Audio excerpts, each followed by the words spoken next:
We have one chat question from our dear friend Sean. Hey, Sean. So the question is, are there dangerous types of storytelling that Christians should avoid?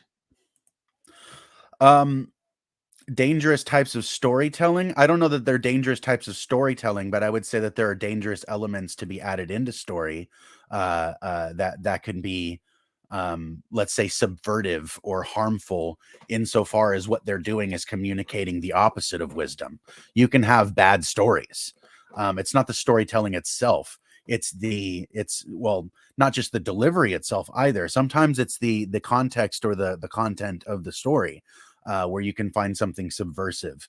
Let's say you can take a theme that would normally be something that maps beautifully onto a biblical theme and flip it upside down and invert that theme and make it into something that's rather demonic.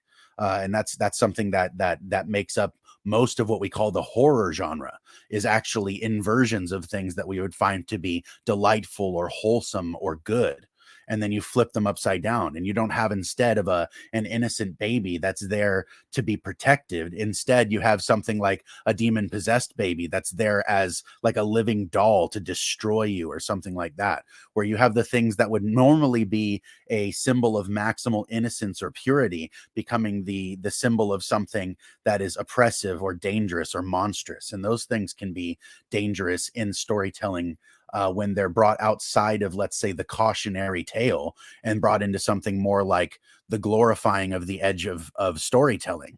That's something that's actually relatively common in modern stories, is to take normal elements of storytelling and invert them for the factor of shock that it can bring.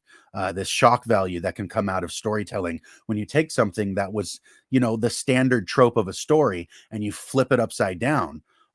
You actually get a drastically shocking experience from hearing that story. And those things can have some form of value, but often, especially for children, it's very subversive and it's confusing because it teaches them sometimes to root for the villain. That's the kind of thing that I can see being rather harmful in terms of storytelling. It's not necessarily unheard of, but when you have it in such a high volume, that we do nowadays, where there's the anti-hero or the villain, and most movies have something of a dark lord, and then you just have the hapless people, through happenstance, that overcome the dark lord, and there really isn't a good guy anymore. That kind of storytelling is so subversive that it's almost propagandistic.